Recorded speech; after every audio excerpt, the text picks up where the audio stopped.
What's going on, everybody? Welcome back to another Excel tutorial. Today we'll be looking at conditional formatting.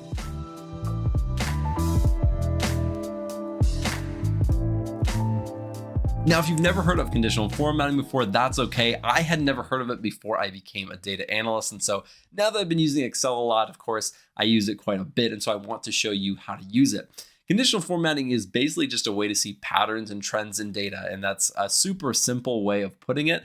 But it's very easy to use. And so hopefully I can show you how to use it really easily in a lot of the things that I use the most and some of the things that I use it for, so that you can also know how to use conditional formatting. Now, before we jump into the tutorial, I want to give a huge shout out to the sponsor of this Excel series, and that is Udemy.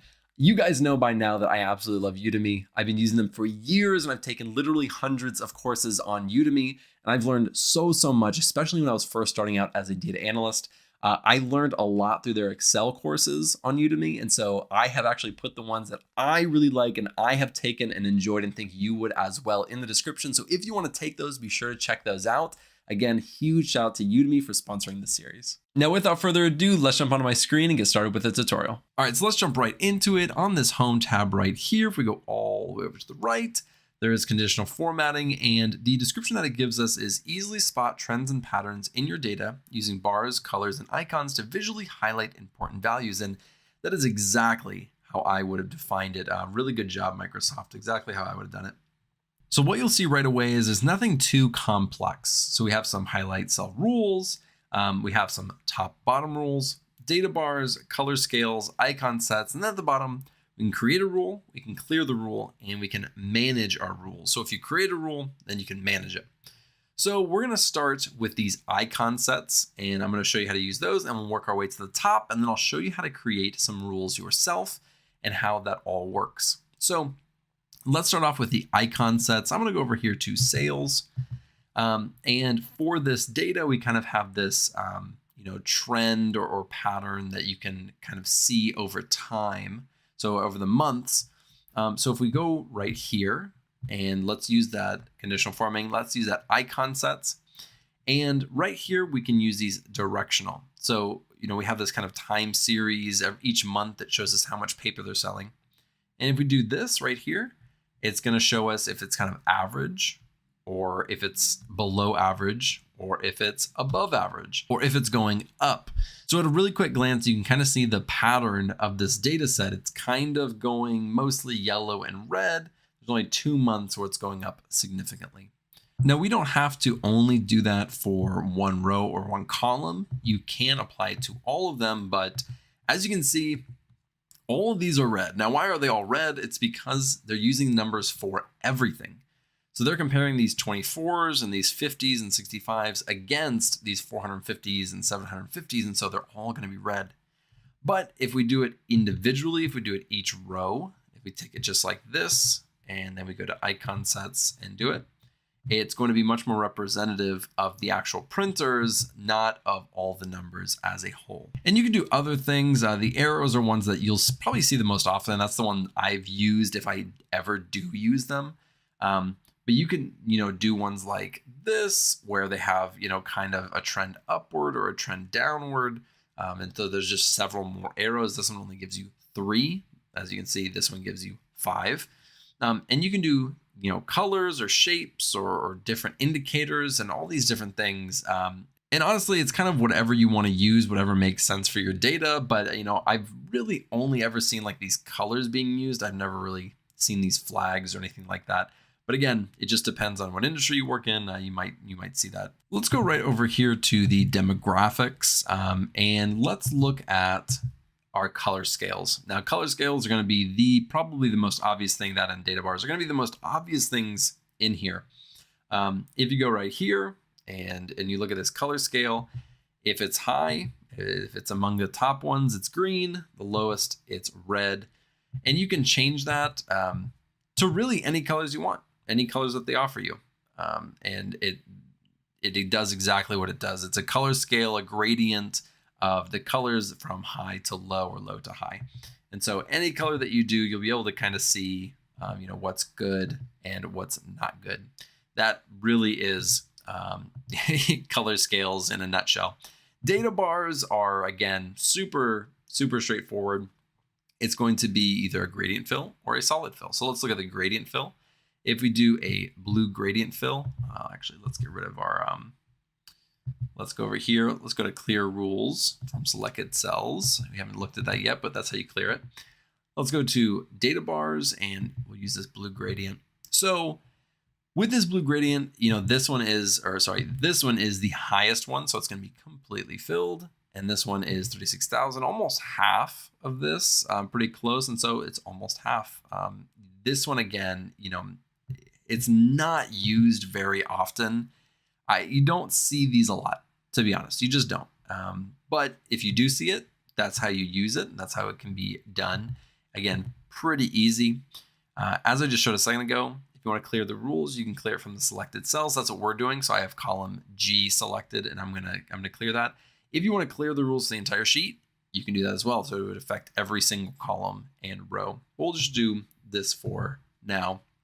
So now let's go look at the top bottom rules. So this is the top 10 items, top 10%, bottom 10 items, bottom 10%, above average, and below average. And they're going to do exactly what you think they are going to do. If you select above average, it is going to select or highlight the cells that are above the average in column G. So let's look at the salaries that are above average. All right. And so the ones that are at the very top are Michael Scott's, Toby Flenderson's, and Dwight Schrute. No shock there. I believe the average is somewhere around like 48,500 or something. So I think this one is just below it. And so all these other ones are below average. And that's just because, Michael Scott and Dwight Schrute and Toby are kind of bringing up that average quite a bit. So everyone else is going to fall beneath that. And so at a super quick glance, you're able to just highlight the cells and you're able to see who is above average. And, you can do this in a lot of different ways in Excel, but this is just a really simple, fast way to do that. Let's get rid of that real quick. And let's go back up here. And now we can, let's go to top bottom rules. And now we can see the below average, and it's going to highlight all the other ones. And so it works exactly how you think it is going to work. And this is the default way that it highlights these cells. So it highlights them this kind of see-through red, and then it highlights the actual text or the characters in there red as well. Now, I'm not going to go through and show you every single one of these top bottom rules. I think they're pretty self-explanatory. I just kind of wanted to show you what happens when you do use one of them. It's going to highlight that cell. So let's go up here to the highlight cells rules. And honestly, these are the ones that I use by far the most. All these other ones combined, I do not use more than this highlight cells rules. And the one in here that I use more than any other conditional formatting rule is this duplicate values. So I'll start with that really quick, and I'll kind of show you a few of these other ones. But this duplicate values, to me, is one of the most useful ones. And so let's kind of show you how that works. If you go to the start date, you can see that we have a duplicate value right here. And if we go over here to conditional formatting, highlight cells rules, and duplicate values, it is going to highlight the duplicate, and that says duplicate right here. Now we can go through here and click on unique, and then it would highlight all the ones that are not duplicates. So you can use it, kind of in a similar inverse way. It's just different, but I use the duplicate almost always. Another thing that you can do is go over here and you can change the color, or you can even do a custom, which I almost never do that. It's not something I spend a lot of time doing. I typically just stick with this one. So you can do that, and it's going to highlight, something that has a duplicate value in there. Now, why do I use this so much? Well, I work with a lot of different types of data sets, but one thing that you'll find in almost all of them is they have some type of ID, and they're going to have some type of personal information, whether that's a social security number or an address or, or a cell phone number or something like that. There is going to be data that is going to identify that person. Now, I work a lot with pharmaceutical data, a lot with pharmacy data, as well as healthcare data. So like names, social security numbers, addresses, phone numbers, all of those things, all that customer or client information. And oftentimes when I get a new data set and I have it in Excel or I convert it to Excel, I will start using these duplicates to try to find issues with the data. And I find them all the time. Either there's an employee ID or some type of customer ID or client ID that has a duplicate in there that should not be in there, or there's multiple social security numbers, or there's an issue in some other way. And I'm able to find those things and spot those patterns using this duplicates. And I promise you, I use this one almost every single time I open a new data set or I work with a new client working with their data. And so I wanted to show you this one. I wanted to really press upon you that this one is a really, really, really good one to know and learn how to use. It's not complicated. It's not hard. It just shows you, if there's a duplicate value. But I wanted you to know how I use it and how often I use it so that you can, pick that up and put that in your toolkit in your back pocket so that you can use that later on if you have a similar need or if you're trying to do something similar to what I was just talking about. So that is how duplicates work. Again, super great. It's obviously not super useful when you're only using 10 rows, but when you have 50,000, 100,000, and there should be 0 duplicates in there, and you highlight it, and then you come right here, use the filter, and we're going to filter, and we're going to sort by the color, and it allows you to sort by the color, and you have duplicates in there, then that's a problem. And you identified a problem super quickly. And some of those things, they slip by because nobody checks it.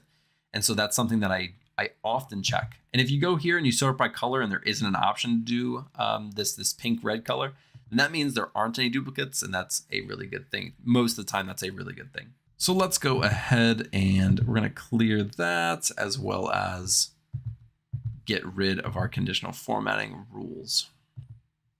Now, another one that I use a lot is this one right here, which is the text that contains. Honestly, this one comes a lot in handy, especially when you're looking for like a specific keyword.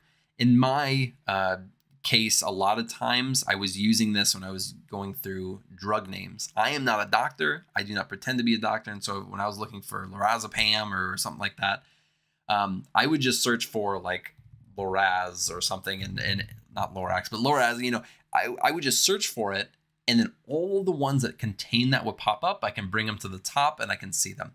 And to me, that's super, super useful. And I would do that all the time. And so in this case, we're looking at emails, and let's say we only wanted to pull all the ones that are Gmail. And so now we can go through and we can, click OK, and that's going to pop up. Or we want all the ones that have Dunder Mifflin. And if we click on that, all the ones that are Dunder Mifflin come up or have Dunder Mifflin in it. And again, we can sort by, or we can, and so we can sort by right here, and we can bring all those to the top. And so super, super useful. And another use for it that you may not think of is something like if it's, there's some incorrect data in there.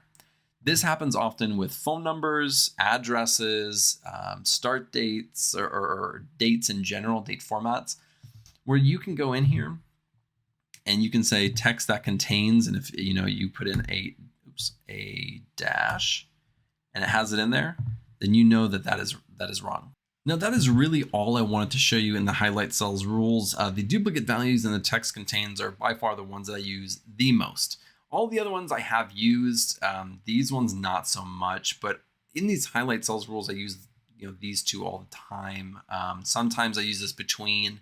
I don't really use these other ones as much, although I have used them. And so if you got nothing else from this video, I just wanted you to know that these two are super useful. And if you haven't used them before, to maybe try them out and see how you can apply them to your own data sets. Now, we've looked at all of these preset ones in conditional formatting, but you can also do a new rule. And so if we click on new rule right here, and we go down to use a formula to determine which cells to format, we can add our own formula in here that will then highlight exactly what we want. And so if there isn't a preset rule that you like, and it doesn't have the option that you want, you can do almost any formula that you want in our formulas video that we did a few weeks ago. And you can put it in here, and then you can format what you want the cell to look like if it meets that criteria. So let's take this right over here. And before we start this formula, I just want you to note that, I have H11 highlighted. That's going to come into play in just a little bit, but I wanted you to be aware that H11 is the cell that we're highlighted. So what we're going to do is we are going to create our formula. Now, if you've never created a formula, I highly recommend watching my formulas tutorial because that is going to show you how to do this. But all we're going to do is we're going to do equals. That's how you start how you actually create a formula. And we're going to give it this range right here. And so it's going to take everything from G2 to G10. Now, these dollar signs are super important. If you don't know how to use them or you don't know what they do, you're going to mess up this formula a lot. And so what this dollar sign basically does is it's basically hard coding it in there. It is only going to look at G2 and is only going to look at G10 or through G10 because of that colon. And this can come into play because if you have something selected like the H11, it's going to mess it up because now if you have H11 selected like we do, you'll see this in a second, it's not going to be applied to this. And again, I'll show you that in just a minute, but we don't want this hard coded in there. Okay, but we do have to select the proper range in a second. So we're going to get rid of this. We're going to get rid of the dollar signs because we want it to be pretty fluid and be able to be applied basically anywhere we want. Let's go into this formula. If it meets our criteria, let's give it a border, and we'll give it some color. We're going to say if this is greater than 50,000. So let's hit OK, and nothing happened. So let's go back and see why. So if we go to our manage rules, you can see that it still has the G2 to G10 is greater than 50,000, but it only is being applied to this H11 cell, which really makes no sense. So if we had wanted to get it done the first time, we would need to have basically selected that G2 to G10 right away. But we can do that now. So let's get rid of this. And we're going to say G2 to G10. And that is hard coded in there. That should be fine still, but let's see what it does. And so now every single thing is highlighted. And why is that? That's because when we changed it, it also changed the format of it because we changed the cell that we were looking at. So we need to come back here. And that's why, again, you want to do this the right way the first time. We're going to come back here and we're going to give it this range. And we're going to get rid of these dollar signs. And now we're going to hit OK. And so now it's being applied G2 to G10 and G2 to G10, and we'll keep it like that. And we'll apply it, and now it works properly. So now everything that's above 50,000 is being highlighted. Again, if that was confusing, it is confusing. It genuinely is. And so if you wanted to do this right the first time without having to make a bunch of changes, you'd want to highlight these before you start. And then you want to go in and create the rule. And we'll do this really quick just to kind of show you what I'm talking about. We'll say equals. We'll give it this range. Get rid of these real quick. Because again, I don't want this hard-coded in there. It will ruin our formula. And then we'll say greater than 30. And we'll give it this nice green. And so now if they're over the age of 30, it will be highlighted, and we didn't have to go back and change anything. We didn't have to go back and fix anything like we did in the first one. That was all for demonstration purposes. But again, you need to really be aware of that. That is something that I think almost everybody's going to mess up at some point. If you don't already know about it, then you definitely are going to make that mistake. Now, if we come over here in this area, we go to our manage rules, and not just the current selection, but this whole worksheet, then you can see that we have these two formulas. Now you can go in and edit any of these by double clicking or clicking on it and then hitting edit rule. You can also delete these rules or duplicate these rules. I just wanted to show you what you are able to do with them. But if we go ahead and we get rid of this, so let's say we delete that rule and we hit apply, the rule is going to go away. That's that. I mean, it's as simple as that. So that is how you can create your own rule. I want to be, again, very specific in the fact that that is a confusing piece. And if you mess that up, you're going to be, fixing a bunch of different stuff and not understanding why your rule is not working properly. It's just because it's confusing. Those dollar signs are really important to watch out for. And that is all there is to it with conditional formatting. Again, conditional formatting is, it's not anything super confusing. We've looked at more complicated things, but it's a really, really useful tool to use to look at these patterns and trends super quickly and to find these outliers or these specific values that you're looking for very quickly. And if you're looking at just thousands and tens of thousands or hundreds of thousands of rows, this is one of the fastest ways to find these things without having to kind of wait and filter and use these filters right here. Because again, this can just take forever. And so if you haven't, or if you've never worked with a ton of data and tried to use this before, it can take honestly like 10 minutes for something simple that you could do with conditional formatting in like 10 seconds. So definitely something to mess with and use when you are working with your own data sets. I hope this was helpful. I mean, honestly, I use this all the time. So, I hope that somebody out there can use this for their own work that they're currently using. Thank you guys so much for watching. I really appreciate it. Again, huge shout out to Udemy for sponsoring this Excel series. If you like this video, be sure to like and subscribe below. I'll see you in the next video.